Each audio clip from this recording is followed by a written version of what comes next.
So it looks like LA Clippers superstar Kawhi Leonard's former coach, Nick Nurse, speaks out and gets honest about Kawhi Leonard and coaching Kawhi Leonard. And in coaching Kawhi, he speaks on it highly in regards to, of course, they won a championship, the end result. And it really came out to, one of the most remarkable one season rentals ever in a player, in a superstar like Kawhi Leonard. And he talks about, Kawhi being in and out of the lineup, and players on the team was like, "What's going on? What's the issue?" As you see, and Kawhi was in and out of the lineup due to his health reasons, of course. And this is one reason why I always talk about this, because a lot of people discredit Kawhi's health issues, as in like he just takes games off just because he feels like it. That's not the case. The guy wants to be out there. He wants to play. He wants to be engaged, and he wants to actually dominate. And that's just his mentality. That's the reason why his favorite player, as he spoke on many times, is Michael Jordan, and he watches Michael Jordan highlights a lot before the playoffs, because he gets into that mindset, and that's the type of player that drives him to be who he is and motivates him to be who he is when he steps on the court.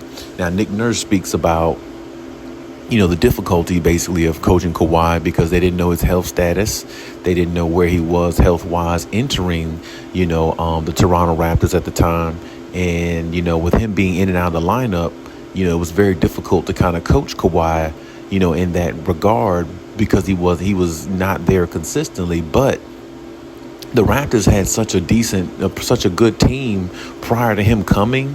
The only thing they replaced was DeMar DeRozan for Kawhi Leonard, and the rest of the team was good, because if you remember, they were winning they was like the number one seed a couple years in a row, going against LeBron when he was in the Eastern Conference on Cleveland. They just wasn't good enough to get past LeBron. They wasn't good enough to beat him. Now, I personally think they would have been good enough to beat him with Kawhi Leonard, because Kawhi is one of those players that kind of has LeBron's number in regards to the matchups they've had against each other throughout the years. So I think they would have had a great chance of beating him with Kawhi Leonard. Not so much, of course, with DeMar DeRozan, which is the reason why it didn't happen when DeRozan was the star player there. But when Kawhi comes there, 1 year, a championship transpires. It just shows the difference between a great player and a really, really, really, really good player. It's just a difference. It always is. So when in saying that, the Clippers have to kind of look at it the same way the Toronto Raptors did. And they have to kind of just go along with the flow. Now, of course, I don't think the Clippers are that good of a team without Kawhi Leonard, like Toronto was a good team without Kawhi Leonard, because, like I said, all their pieces were good. But either way, no matter how you look at it, it doesn't matter. The Clippers have to maintain what they can do with or without Kawhi being there, because, based upon Nick Nurse's assessment, Kawhi is going to miss games due to his health. He's not going to play all 82. He's not going to be nowhere near that, so there's no need for any fan or any analyst to think that he is, because, hardly no superstar in the NBA stays that healthy these days. For anybody to play all 82 games or anywhere close is kind of like a far gone conclusion in today's game. At least it is for any of the superstars, or most of the superstars. So with that being said,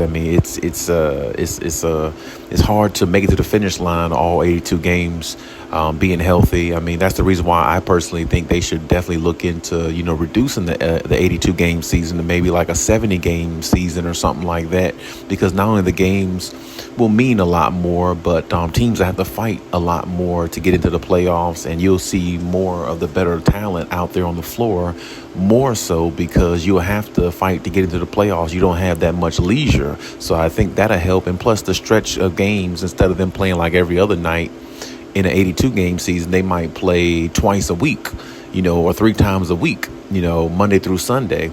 Only 3 times within that week, playing a game where they get a little bit more rest. So, I think that would be a good thing, too, for them to look into. But either way, it's probably going to stay 82 games in a season. So if it does, that's just what it is. Everybody has to come to work and have to be ready to go out there and go to war. And according to what Nick Nurse is saying, about Kawhi Leonard. He's definitely going to go to war. He's definitely going to give you everything he's got when he's out there on the floor.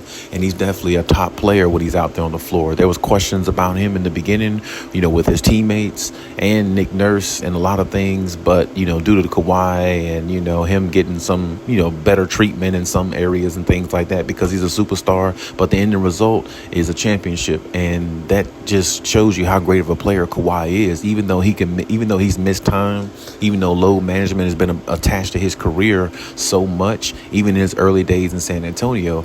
Championships still resulted, in his situations, and he has been a top player in the league for quite some time now, and he's one of the best players in the league when healthy. So, even though it could be a handful coaching him due to the fact of his injuries and those type of things, when he is on the floor, when you do have him engaged, and if he can stay healthy enough, kind of like the way he did with Toronto, he played about 60-something games, I think, with Toronto that season. So he stayed healthy enough to be relevant with the team and keep a good rapport with them. And when he came in there and played his game, everybody else just fed off his energy because everybody else was already playing at a good level themselves. Because like I said, the games that he didn't play, Toronto won some of those games without him that year. I can remember that year them playing in Golden State one game, and Toronto beat them. Actually, Toronto beat them twice. They beat them the one game with Kawhi Leonard, and Toronto came back and beat the Golden State Warriors without Kawhi Leonard. And this is when Golden State had Kevin Durant.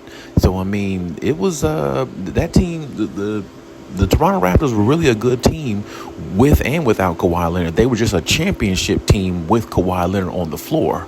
So, that makes the difference. And that's the way the Clippers got to kind of carry it and look at it with Kawhi.